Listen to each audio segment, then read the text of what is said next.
Good evening, everyone, and welcome inside Upon Further Review, the weekly podcast, both video and audio, taking a look at the SAC and throughout Northeast Indiana. I'm Eric Doot Dutkevich alongside the coach Shannon Griffith, and we're going to talk for about the next hour or so about week 2 in high school football and look up ahead to our upcoming games this week in week 3. Coach, welcome in.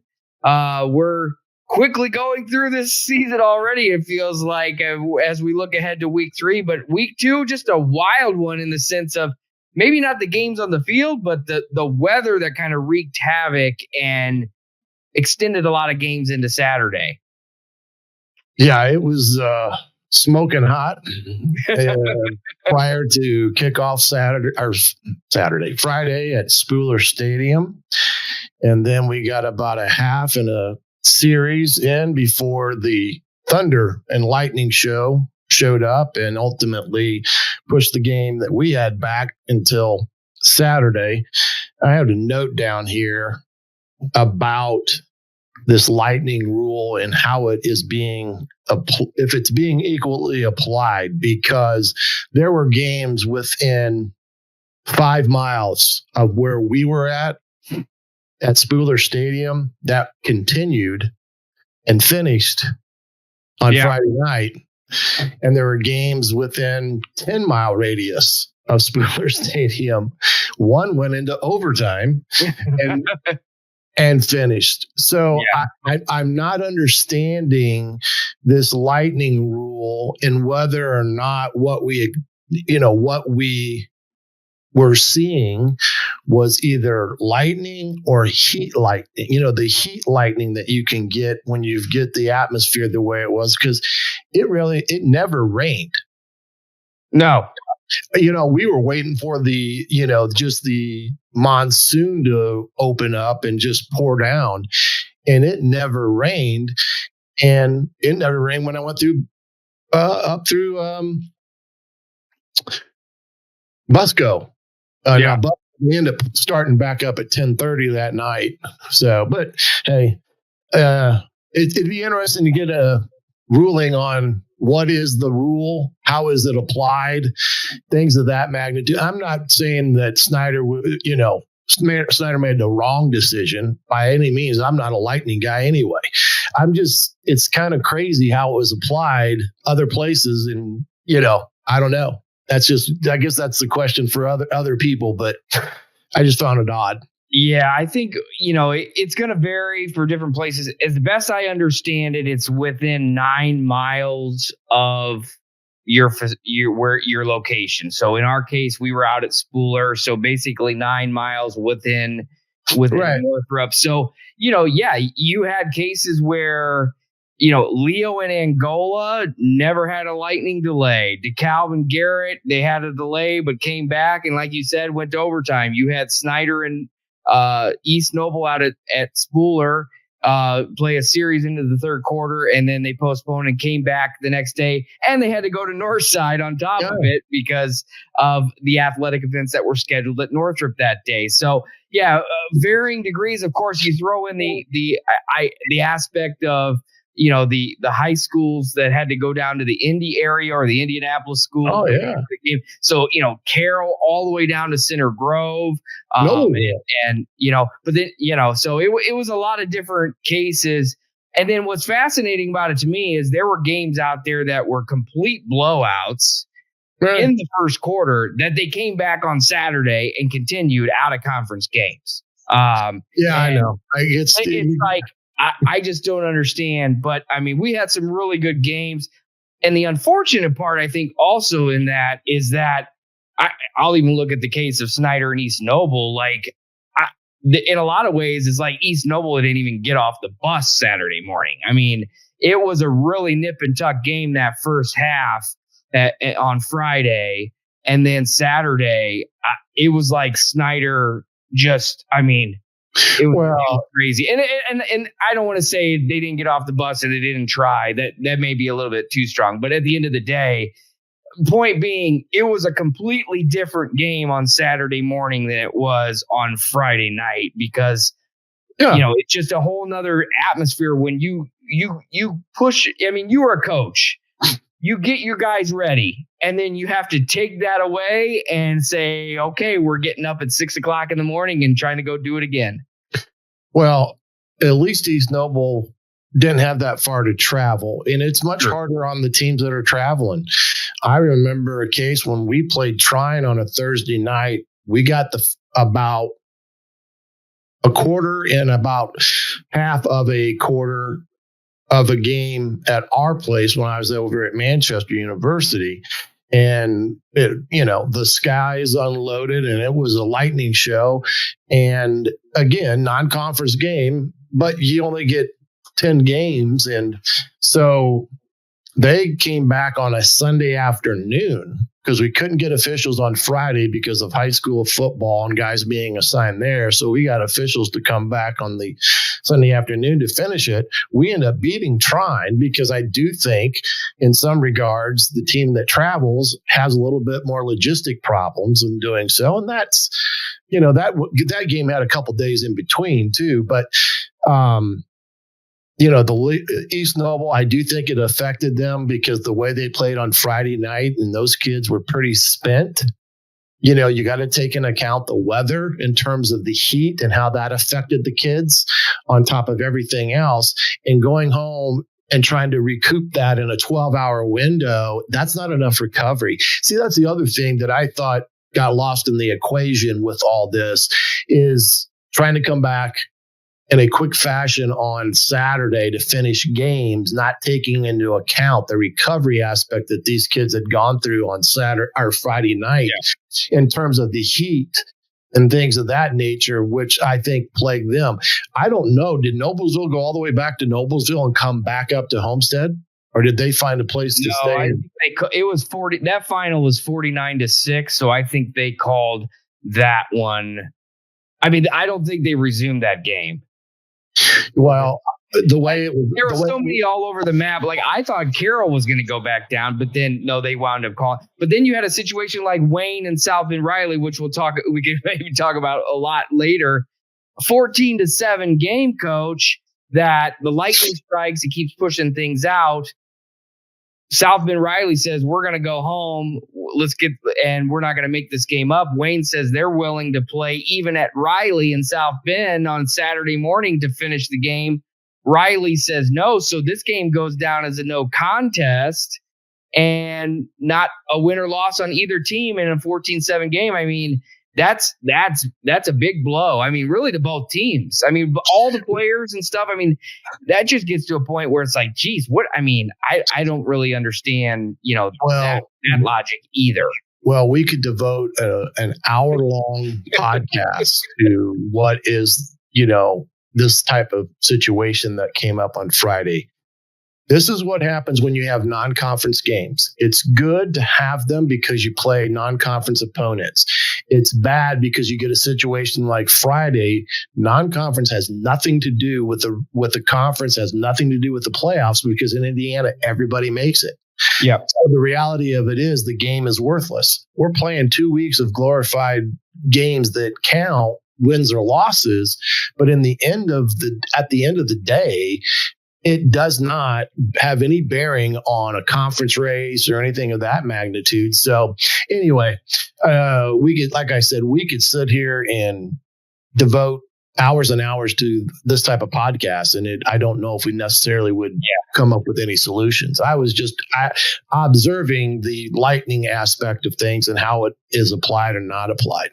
Yeah. And I just pulled this up from the IHSA. It's really the PDF from the NFHS, the National High Schools Association, which they kind of follow the guidelines. And so I'm not going to read through it, but I think it just goes to show that, I mean, proactive planning, and there's asterisks here and asterisks there, and it's basically the 30-minute rule and the edge of the thunderstorm. And it, I think it's just probably different states have different things, but realistically too, I think different people sometimes are probably looking to different parts of the sky when that stuff is rolling in, because here's the problem. The problem with the lightning rule is that after each strike, it's a restart of a 30-minute clock. Yeah.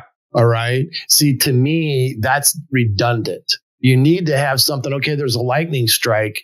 Let's see what happens, because in the next 30 minutes, if another one hits and you now go, it's now an hour. Yeah. In theory. So you get into these equations where, when do you finally call it? When is it, is there a curfew in high school football that eliminates them from staying until 11 o'clock to resume a game that gets over at 12:30 in the morning? It's a holiday weekend on top of it. So anyway, we could sit here and, come up with some ideas and still not have all the answers. But I know we probably got some guests coming on here that need to be talked to and discussed, and we'll get their opinion. Yeah. And just real quick, I did one that did play late. Lakeland at Busco, they finally did it. Yeah, they're getting that over at 11:29 p.m. So they came back. There again, another thing, it's Friday night. I mean, is it that matter? The kids stay up a little bit? I don't know. But anyway, there's a million different ways you can take it. And obviously, we're sitting here not even talking about Snyder with the big win over East Noble, and Concordia now 2-0 in the first time in the SAC since '78. We will talk about all that. Obviously, we'll get to that. We got a great show tonight, Coach. It was announced earlier last week that the 1380 game of the week is going to be Heritage and Woodland this weekend out at Etzler Field in Woodburn. First time that the 1380 show on the road has gone to Woodburn, so we're really looking forward to that and an old-fashioned rivalry of those two teams. And tonight joining us will be the Heritage coach, Jermey Hullinger, and then the talented senior from Woodland, Drew Fleek. So we'll get both perspectives on that side, and looking forward to talking to them. In fact, we have Drew Fleek available now, so I think we'll go ahead and bring him in and bring him on to our show here. Drew, good to have you with us here. Can you hear us okay? I can hear you guys. Can you guys hear me? Yep, I can hear you. Drew Fleek joining us from Woodland. Drew, first of all, big game Friday night for you guys. Another big game, bounce back last Friday, talking about the Central Noble game where you had to split things up and come back on Saturday, but a big rebound win in week 2. You had a big night with the pick 6. Just talk about kind of the turnaround this week for you guys to be able to do that and pull out a big victory against Central Noble up in Albion. Yeah. So for us, it all started the Monday practice, actually, after Eastside. We were watching film, and we just kind of came to a conclusion as a team that we just slacked off kind of in the second half. Our energy wasn't there. So the main focus this week was our energy in practice mainly, and then carrying it over to the game on Friday. And I felt like definitely the first half, or the first quarter, I should say, that we played on Friday, we were there. We were bringing the energy. I had never felt more alive with my team than I did right then and there. And I think it really showed on the field with my pick, how our defense is playing in general. And then just Shaden Snyder, he was a really big part of our offense this week. And I think he did a great job. And he helped us out a lot on both sides of the ball. Sure. Talk about Coach Rohrbacher coming in, the adjustments that you guys have made as a team. An old school guy, an old school coach, and somebody who's been around a long time, especially at several East Allen County schools. Now at Woodland, what has that transition been like as he's taken over this Woodland program, and as you as a senior kind of, you guys work together to move this program forward? Yeah, so take the football, each of you, and there was some tension. I guess not tensions, but there was some nervousness from the seniors when he came in. But the first thing he made abundantly clear in our first meeting with him, he said, "You guys will not be forgotten about." and you will not just be pushed off to the side to plan for the future. He said you guys are going to be a big part of this game, and he's really shown that for us. Every team has a big part of this team, and like, he's really a big part of our team for sure, obviously. But the offense completely different from last year, and it's working well for us. And our team, our coaches, they preach to us every day, and we hire ourselves in our group. So we really start there, and we just try to transition that into our offense. Sure. Drew Fleek joining us here on Upon Further Review tonight. Drew, this game this next week with Hunt Heritage, a big rivalry game that you guys have with Heritage. It's old school rivalry, good football, a lot of family ties I know in there become and community support. Just talk about this game this weekend and really the excitement that goes into playing your county rival. Yeah, they're our rivals. Every single sport that we play them in, it's just we want to kill them. They want to kill us. Off the field is great. Everybody knows each other from team to team. We love each other. But once these games start, all that just goes off to the side and it gets pushed away. It's just us versus them. And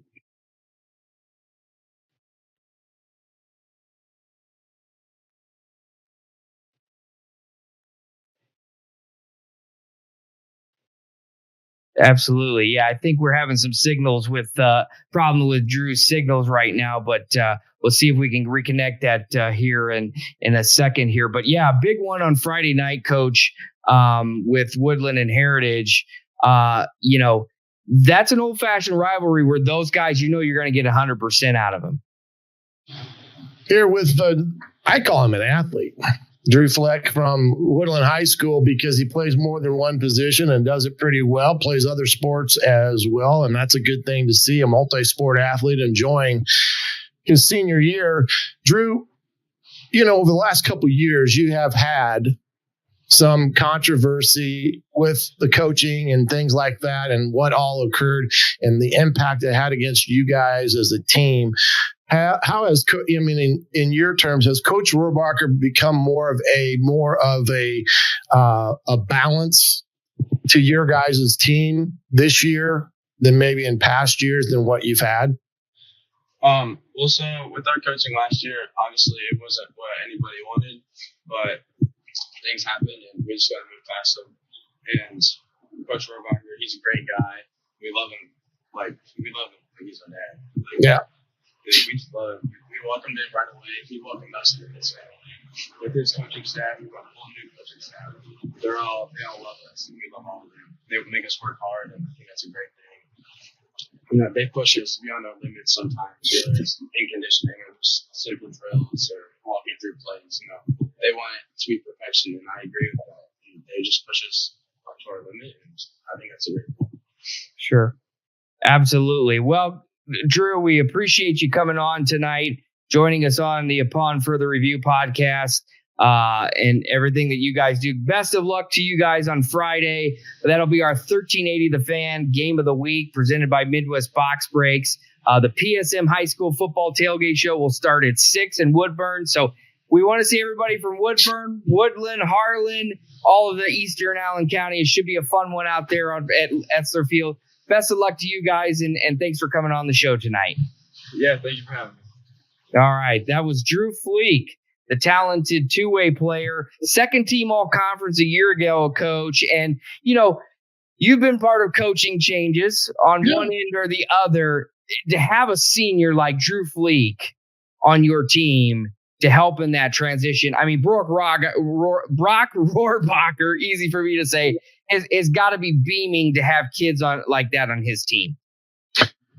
Yeah, and like I was kind of alluding there with Drew a little bit, was trying to say that it's a calming influence that Coach Rohrbacher brings to the table. Knowing the community, knowing the fact that, being at Leo for a number of years, doing what he did at Leo, coming over now to Woodland High School, he understands the tradition. Coach Etzler and, all the people that were involved in Woodland for many, many years. So he's the type of guy that wants to embrace that And you got to remember, he comes from a tradition-rich program like Snyder High School. So he's bringing a lot of different life experiences to Woodland that I do think it's going to be a very positive influence on the kids and the community, that they can now go enjoy being a good football team and doing things that they can do. And look, Woodland could be another Adams Central in some respects, because the programs out there at Woodland and Woodburn all are ready to, explode again like they had been in years past. And I had a great running back from Woodland play for me at Manchester when I was coaching. So Brandon Wells was the kid's name, and he was a heck of an athlete. So I do think Brock does that for them. And I do think we're going to find out Friday night where they're at in their journey. And I don't think it should be a shock to anybody if they win ball games this year on teams they shouldn't maybe beat. Yeah, absolutely. Woodland, a 34-20 winner over Central Noble on Friday. I mentioned the pick 6 that he had. Also understand he was kicking extra points, because we didn't have quite an opportunity to ask about that, but because of the kicker is also on the soccer team, he had to play a varsity soccer game on Saturday. So when they went back up to Albion, none other than Drew Fleek was out there kicking the extra points for Woodland. So and like I said, second team all conference a year ago. Also plays baseball, basketball, and volleyball. Of course, boys volleyball, a new sport in Indiana in the IHSA. So he does all that with IHSA, and I'm sure plays travel baseball and all of that. So a really good athlete, really good kid. And his cousin, by the way, Carter Fleek. So people hear Drew Fleek and Carter Fleek also point out that is his cousin, as I've been told. And so it is a family affair out there at Woodland, and it kind of the same thing in Heritage a lot too. So it should be a fun one on Friday. That's our 1380 game of the week. Again, coverage starts at 6, and of course the sports rush before that as well. So first time out there, that's a cool place to go, a cool community. 2017 they went to state, Woodland did. So they've seen success in that program, and hopefully they can, this is a team that with Brock Rohrbacher coming in, they can kind of turn that corner again and field a team that is in that upper echelon of the ACAC. Well, they're 1-1. Tough week 1 loss, came back this past week and won, 34-20, I believe the final was. So he's got him working in the right direction. I just think overall it's going to be a calming influence that he's going to bring to the program. Very knowledgeable as a football coach. And I'm not surprised that it came out of retirement, so to speak, to take that job because of what it offers him. And I think what he believes in is that he can make it a pretty darn good program going forward. So, it is, you have kids like that, like him. I had a kid like I talked about Brandon Wells. There's more than one of them. Yeah. And that's the thing that I think ultimately makes that job a very interesting job from a coach's perspective.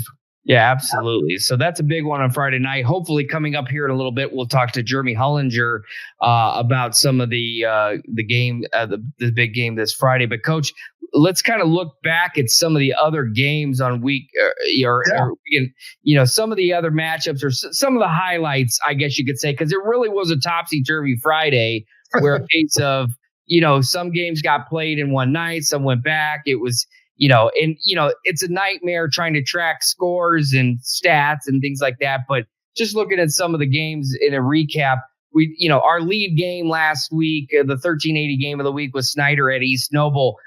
This was really a tale of 2 games, and really 3 if you throw in Saturday. But, East Noble jumps out early, gets the lead, 7-0. Snyder's offense is just not doing anything. And then the special teams really had especially the punting game, have their suspect moments too.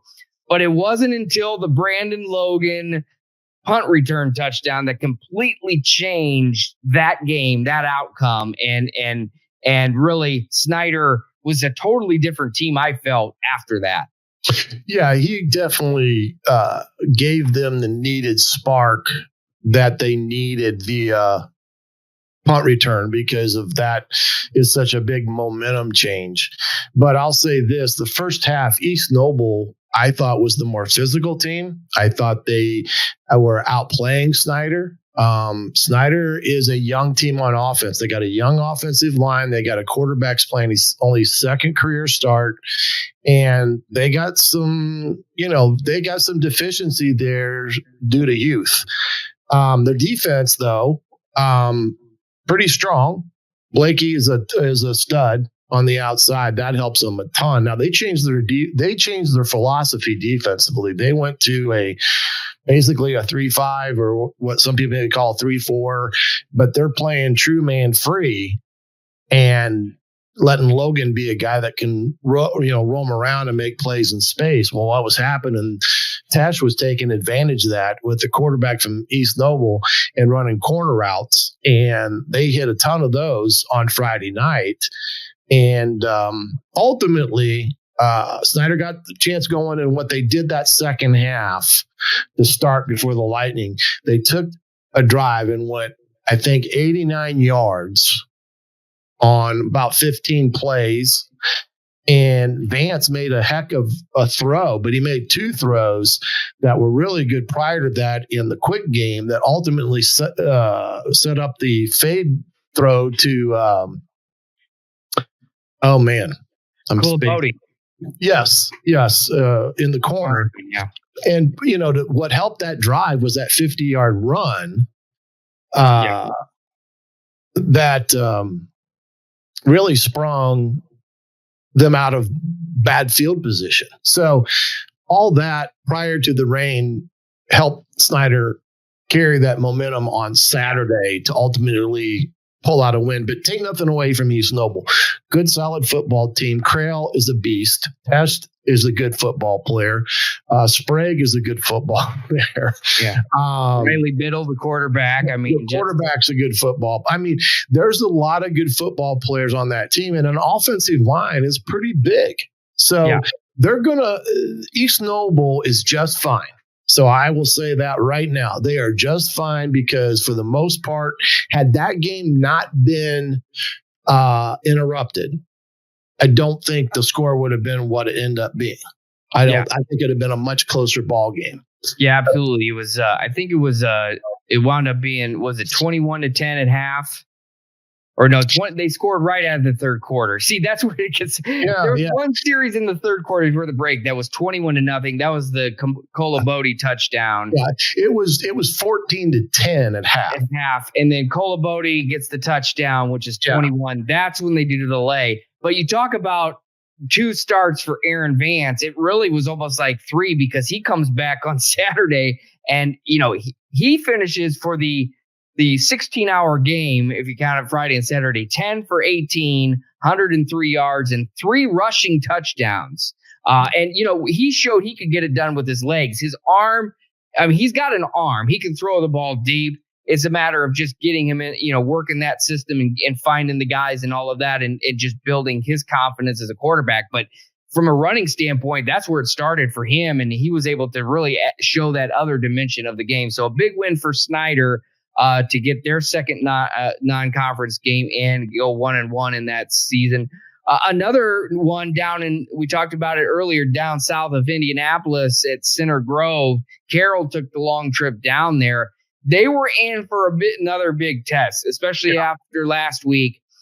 They come out with the 28-14 loss, but I think what's best about Carroll is they showed signs of improvement. They were in the game. They hung with the big boys, and they're, again, the next step to building of that team. Jimmy Sullivan, 12 for 16, 142 yards, 2 touchdowns. Rody Road, one of those. And so a team effort, really good, especially 28 points for Center Grove. That's a pretty good defensive effort, I would think, as well. Yeah, and I think it's one of those things where I think Carroll got that improvement that we were talking about from week 1 to week 2. I think coaches went back over and said, look, we've got to get the ball in the hands of Rode and Van Pelt and let our quarterback be the man in charge and let him do what he's going to do, whether it's take off and run, whether it's designed runs or whatever. And I thought, that was a pretty surprising score for the better part of that first half down there. And because I don't think anybody gave him a chance, at all from a score standpoint. But I do think they found their footing offensively, which helped them immensely against a very talented Center Grove team. Absolutely. Another one that kind of raised some eyebrows, Concordia with another big win, 35-14 over Eastbrook. First time, coach, since 1978 that Concordia is 2-0. So we talk about the SAC schedule every year, especially for Concordia. First time since 1978, they're 2-0, probably because of the schedule they play in the SAC. Now you add those other teams, but they beat a very good perennial power in Eastbrook at the stadium named for the coach who's still there. Impressive victory, especially on the defensive side of it for Concordia with the two turnovers that resulted in touchdowns, a 48-yard fumble recovery and a 32-yard interception return for Concordia. Yeah, this one to me was probably the biggest surprise based upon them playing Eastbrook at Eastbrook, and I know what they do. So hats off to Coach Manigal and the cadets and getting another W. Sometimes this stuff just snowballs. And they got that week 1 win. They broke a long losing streak, which made the kids feel better, moms and dads feel better, and they tasted that victory. And once you get a taste of it, you want that same feeling each and every week, or you're going to fight like hell to get that feeling each and every week. So hats off to them. I think they got a shot, and I haven't watched film. I'm making maybe a overstatement here, but Snyder better not take them lightly because Concordia, if they can continue with the way they're working as a team right now, this is the year to get Snyder. I'll just say that right now. If you think that you're going to beat Snyder any year, this is going to be the one because they've got youngsters. You know what I mean? Because they're only going to get better from here on out with some of the guys that they got. So, this could be a ball game Friday at Spooler again with Concordia playing Snyder this week.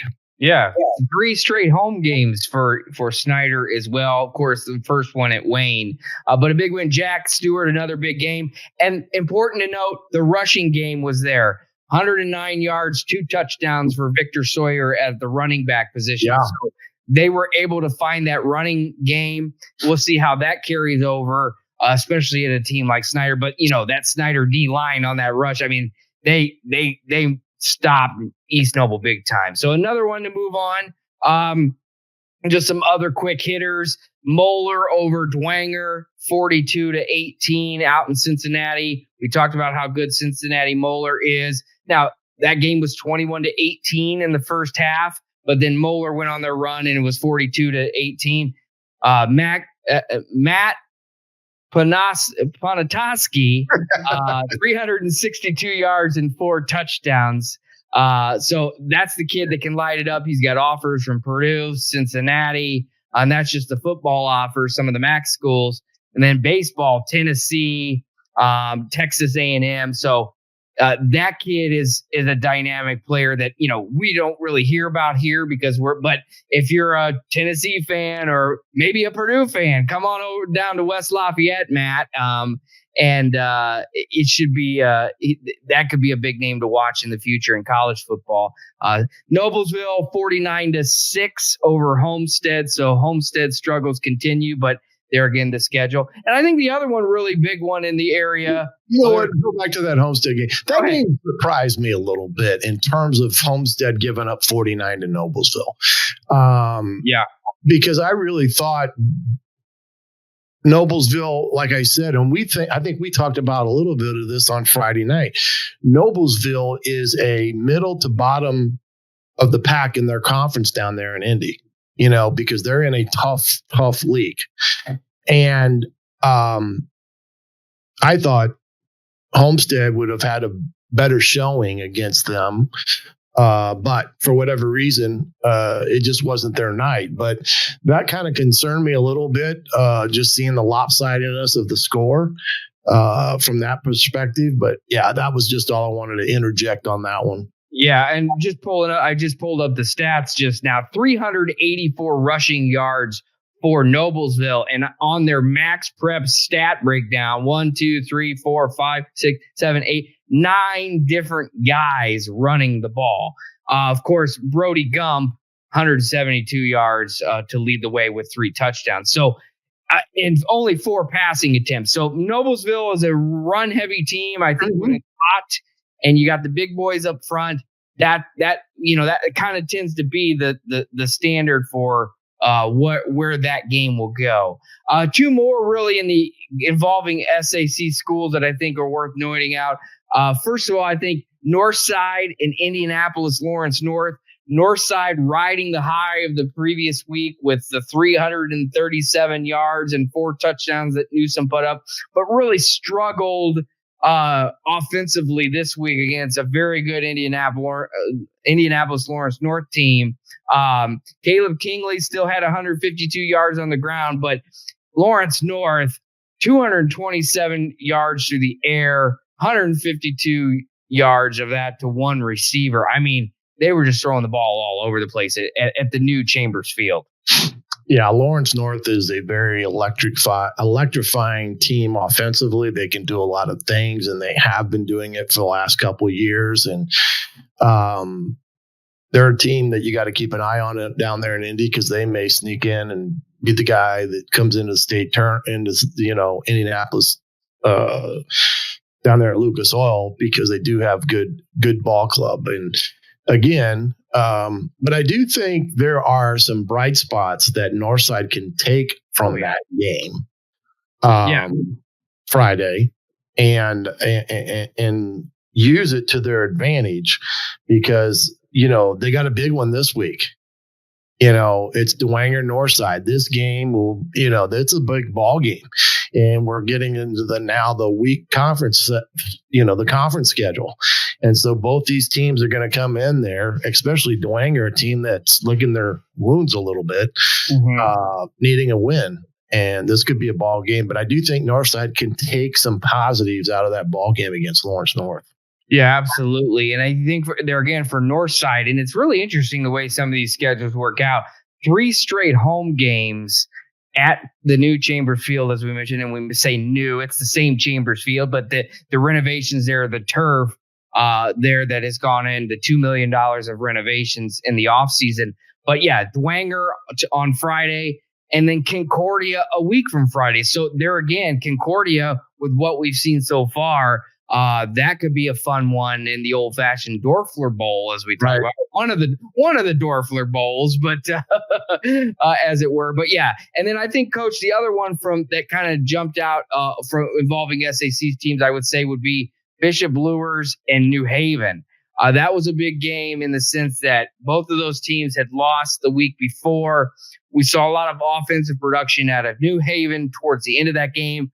Luers, kind of still trying to figure out that quarterback situation. And we had a 2-day Donnybrook out at New Haven with Luers escaping with a 2-point win, 34-32.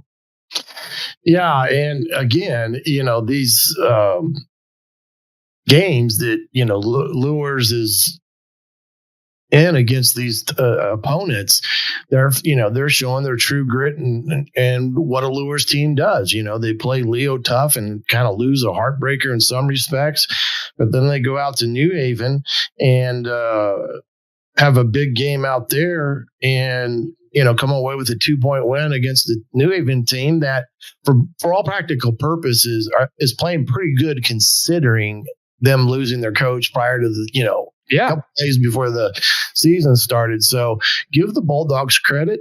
Those kids have rallied together. They gave Lures a big ball game, and look out for New Haven at NE8 because of what they've showed thus far against outside competition. Yeah, New Haven scored with 36 seconds left, missed to make it a 2-point game, missed the 2-point conversion, and that was the final out on Saturday. But some really good games there. Yeah, definitely lots of great games last week, and I think we'll see a lot more of that this week. We're going to go ahead, Coach, and bring in our next guest here, joining us tonight from Heritage High School. It's the new head coach of the Patriots, Jermey Hullinger. Jermey, thanks for joining us tonight on Upon Further Review. Yeah, thank you very much for having me. I really appreciate the invite.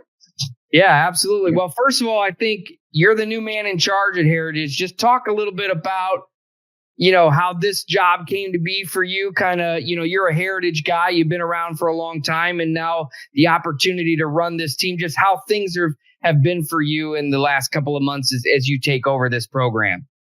Well, yeah, you said it's been not necessarily ideal circumstances. Nobody expected Coach Kolkman to move on, but we all understand why he did. He moved on for better opportunities for family reasons, and I know that wasn't a very easy decision for him, but it was one that we supported for him, and I became the head coach about a month after he resigned, and it's been a great summer. We have awesome senior leadership, 5 captains who have been in the program: Eli Tagulis, Zeke Litchfield, Grayson Mullins, Charlie Riddle, and Braden Walter, and along with a great senior class of 19 that have just been putting in a lot of work. They're a very talented group, especially in the wide receiver and the running back room, along with Charlie up front, and it's just fun to see what they can do. Absolutely. For you, 18 years as an assistant, we've talked before, the opportunity to lead your alma mater. You played there, you've coached there a long time. Now being the head coach, how special is it for you to be the Heritage football coach? It's extremely special. Like you said, I've been there 18 years. Coach Yeager literally recruited me to come back and start coaching after I graduated. It was a really, really special thing to be able to be a Heritage guy who was the head coach of Heritage when we named the field Bob Yeager Field against Belmont. And I've always been a Heritage person, and I never really left. I've been involved with the school since 1999, either as a student, coach, teacher. It's just the thing about that community is it's the people that makes it special. And really, once you're ingrained in the Heritage community, even if you do move on somewhere else, you never really leave. Everybody just welcomes you back, whether you've been here 18 years or here one year and gone the next. Yeah. Talk about your team so far. I mean, we've seen it, the results that you guys have had through the first 2 games, big wins over Belmont and then another big win on Friday night. Just talk about the growth of this team and your leadership. You've been, like I said, you've been around, these guys, the ability as they transition just to keep things moving and the good start that you guys are off to. Yeah, we're off to a great start, and it starts with our 19 seniors, especially the captains that we have, the leadership that they have shown. We beat a very, very good, improving Belmont team. Our kids just came out really fired up with the Yeager celebration, and we're firing on all cylinders, especially offensively. Jumped out to an early lead in that first game against Belmont, ended up winning 46-7. And then we had to make a long trip up to Goshen to take on a very big, very physical Fairfield team. They were well coached. I have a lot of respect for Coach Stoner and everything he's doing with them. up there. And then we still have the challenge of the lightning delay. And then there was a power outage. We didn't get to take the field until almost 2 hours after what we were supposed to. And a lot of other teams would have mentally let that drain them, but our boys came out with a ton of energy. And like you said, we beat a very good Fairfield team 21-0 in what I would say was a playoff-like atmosphere, just the physicality and going on the road and a long road trip. You just never know where you're going to have to go in sectionals. So to get a good quality game against a hard-hitting opponent like Fairfield and win like that early in the season makes you feel really good about where you're at.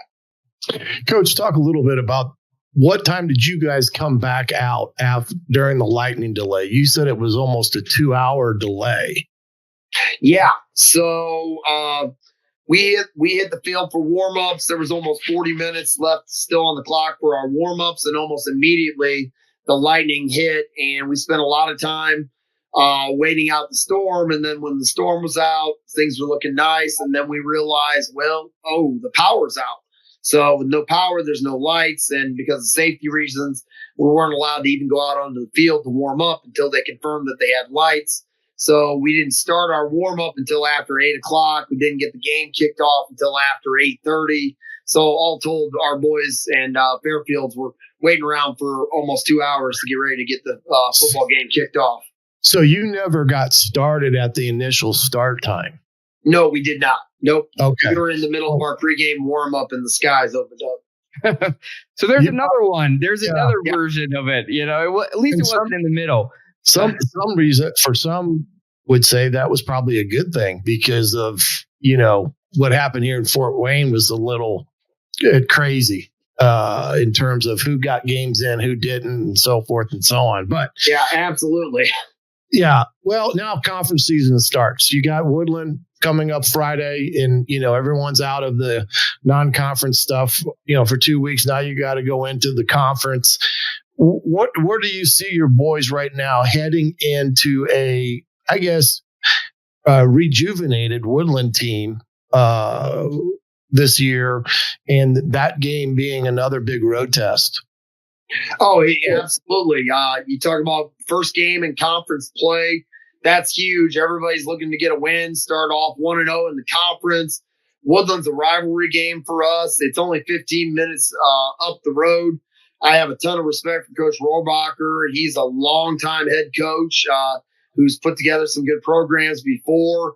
And most of these boys know each other. They come up playing Little League baseball, and they come up playing Powell football and Little League basketball against each other. So there's no secrets between the two teams.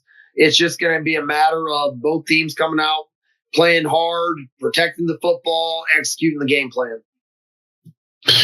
What do you expect from Woodland? Offense, defense, and things of that in magnitude. Well, offensively, Woodland is going to run the football. They have a couple of returning running backs led by Drew Fleek, who's a big, strong kid, runs the ball hard.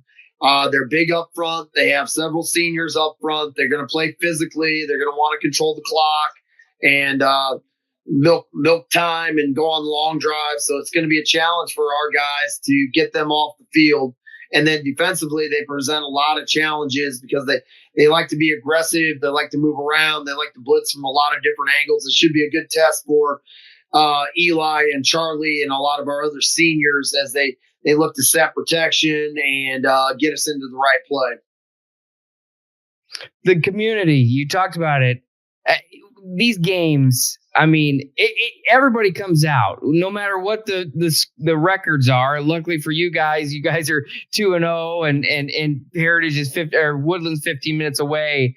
The community support that you've seen over the years, Bob Yeager Field now, and everybody out there. Just talk about that and what it's like Friday nights in Monroeville, out now at Bob Yeager Field. It's just incredible. If I could paint a picture for you, first of all, if you drive through the town of Hoagland or if you drive through the town of Monroeville, you probably are not going to be able to stop for gas. You're probably not going to be able to stop off the Whippy Dip and get an ice cream cone because everybody boards up the town and comes to the football game. And then as soon as you get within a mile of the stadium, you can start smelling hot dogs and smelling burgers on the grill, and you can hear the crowd and the excitement that is just it's palpable. You can literally feel the excitement as you get a little bit closer to the field, and just a great atmosphere. You got cornfields on all sides of the stadium, and then it's almost like playing in the Field of Dreams, but just football version.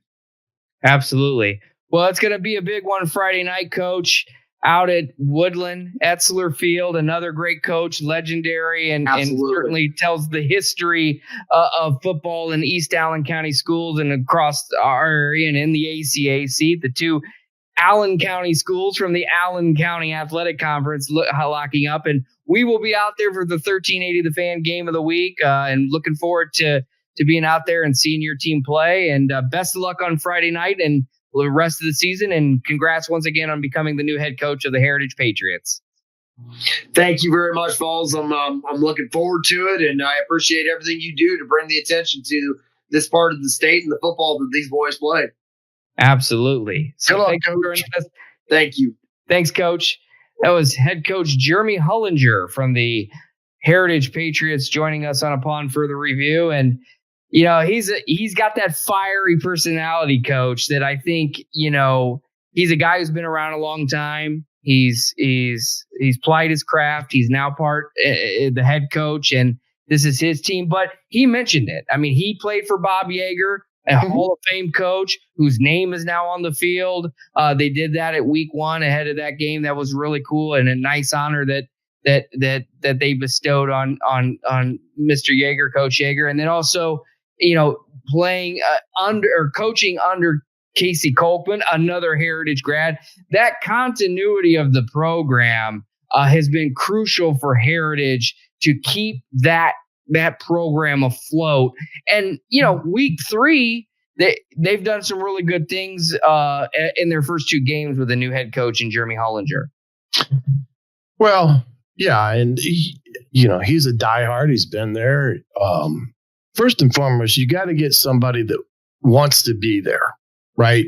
Because it's Heritage and even Woodland, you're going to have the ups and downs of graduation and different size classes and things like that. But you've got to be a guy that goes there, embraces the community, understands the community and the school and things that are, associated with it. And I think he personifies what a Heritage Patriot is, in terms of his upbringing, being there, going to school there, never really leaving after graduation. So he is invested in Heritage High School, the kids, the community, which I think bodes well, like Bob Yeager did. And, all the ones that do that ultimately have really good traditions and wins-loss records because of that alone.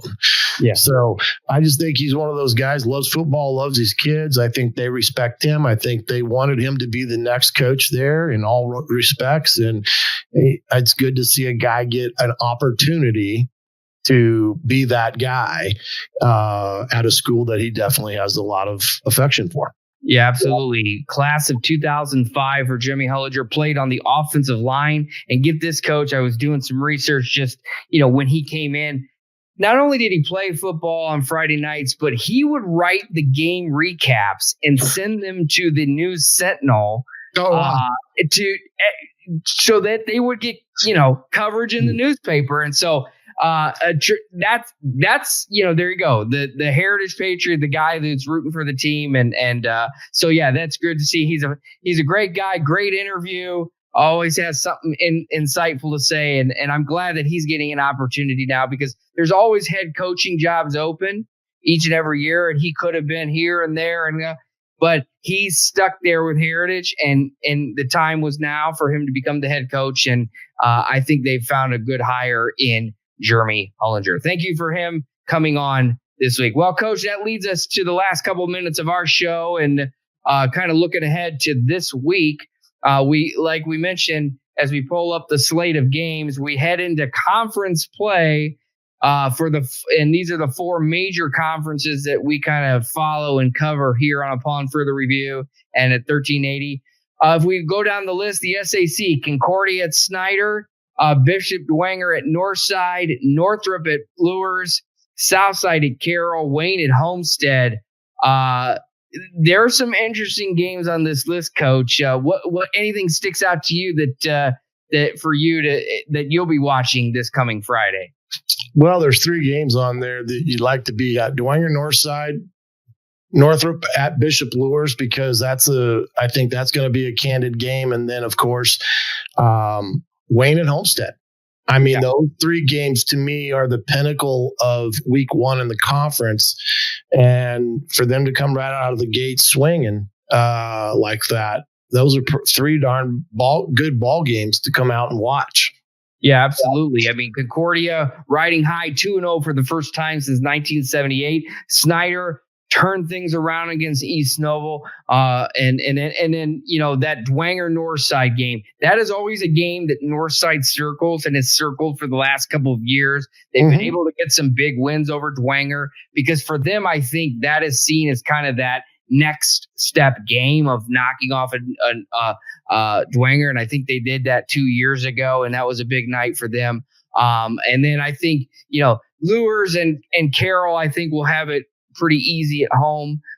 Northrop will probably put up some points, so Lures defense better come ready to play. But that Wayne Homestead game, Homestead 0-2 back, you know, they're done with the Indy schools, but then Wayne, like, literally taking a game away from them. I mean, they were in the lead, not to say that they would have won that game if they would have been played, but just for both teams and Wayne and South Bend Riley to cancel that game, not make it up, not make, you know, entertain the gestures, and we don't know what all goes into it. And obviously, we are recording this on Sunday. The IHSA was supposed to talk about it on Tuesday, so keep that in mind too. So who knows what that will play out. But anyway, Wayne and Homestead, that will be a fun one as well. Looking at the NE 8, I just realized I copied and pasted the SAC schedule in there, and I have the NE 8 and the 8. Oh my goodness. So yeah, so we're it's just the holidays. Games, Belmont and Columbia City, and so follow the ACAC schedule for the NE 8. Man, I'm just gonna. Anyway, my goodness, that's called working right there at the last minute there. But Belmont, Columbia City, East Noble and Huntington North, New Haven, DeKalb, Norwell at Leo. I think the highlight of this week was probably going to be East Noble and Huntington. Well, there's 2, East Noble and Huntington North, because Huntington North has taken a big leap forward this year, 2-0 for the first time and since 2007. East Noble, can they rebound? And then New Haven at DeKalb, Coach, a case of, you know, DeKalb coming off that heartbreaking loss in overtime. New Haven almost getting it done, now being 0-2, but scoring a lot of points. Those should be some fun games to watch. And we were at that New Haven DeKalb game a year ago. So those are 2 teams that can really, you know, Well, there's 2 big games there, and they're right in the middle. East Noble at Huntington North, because of, you know, Huntington North's, you know, 2-0 start and beating a Northrop team, you know, that went there thinking that they were going to have a chance to be 2-0, and they came out with a big win. But both those games will probably be worth the price of admission, and East Noble has to rebound and head all the way down to Huntington now after the tough weekend that they had playing Snyder. And remember, it's a short weekend for these short week for these guys, so it'll have a big playing on what will all occur this Friday night. Yeah, absolutely. And we'll pull up the ACAC games via our friends at John Harrell for Friday night. We look at Bluffton South at South Adams. Of course, we talked about Heritage at Woodland at length. Muncie Central at Adams Central in an out-of-conference game. Coach, real quick, Adams Central, the big 43-0 win over Eastside. That was the Jets team that we're used to seeing and what they were able to do on the landing strip in Monroe. Yeah, I think they were a little upset from the previous week in their showing, and they just wanted to rest assured and make people feel that, hey, we're not out of the picture yet, so don't send us flowers to say that we're dead. We're still alive and kicking. Yeah, absolutely. And then Southern Wells of Jay County rounds out the any 8 slate, and really quickly in the I'm trying to type in the other conference here, Northeast Corner Conference, the NECC on Friday, Angola at Fremont, Eastside at West Noble, Garrett at Busco, Jimtown and Fairfield and out of conference action, LaVille and Central Noble out of conference, Prairie Heights and Lakeland. I think just really quickly, Coach, the two Eastside at West Noble is big always. West Noble, oh my gosh, 7 touchdowns rushing for Seth Pruitt on Friday and Saturday. That was a game that was 28-0 at half, and they came back and played this game, and it wound up being 55-6. Outside of Seth Pruitt scoring 7 touchdowns, I don't know what was accomplished by doing that. Yeah. Right. But congrats to him and congrats to West Noble on the win. So we'll just move on from that one. And then the other one in that, Prairie Heights Lakeland, the old milk can game. This is a rivalry in LaGrange County. The two, they play for the milk can trophy. You know, all the farmland up there. I'm sure that's where it dates back, kind of like an old open bucket, so to speak. But Prairie Heights, really good start. They're 2-0. Lakeland 2-0. Braden Holbrook, we've talked about. Another guy, Kean Arroyo, back-to-back interception returns for touchdowns in those games the last 2 weeks, and an offensive touchdown on Friday. So they're clicking. So that should be a fun one, and lots of fun games out there this week. Of course, we will be at Heritage Woodland game out at Etzler Field for the 1380 The Fan Game of the Week.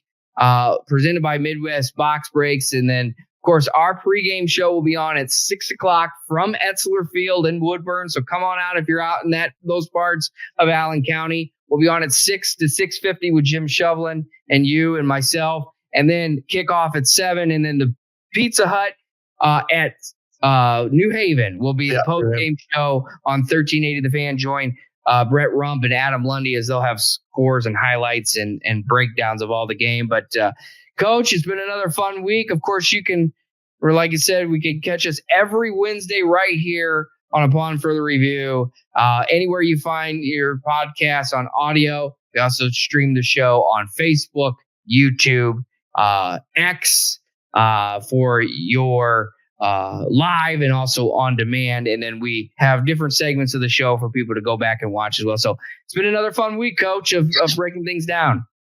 Yep. Good to see us into the conference for the most part here in the Summit Athletic Conference. I know some schools still have maybe a non-conference game here and there in the surrounding areas, but it's conference time. So every game counts, and it's going to be interesting sack race, knowing that, I'm not sure who's the favorite to come on top after watching the first couple of weeks, because I think each team has a weakness that they're playing with.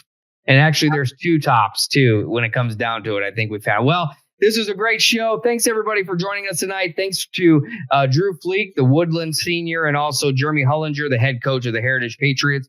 For the coach, Shannon Griffith, I'm Eric Dutkevich. This has been a Upon Further Review. We'll see you next week, and see you on Friday night at Woodland.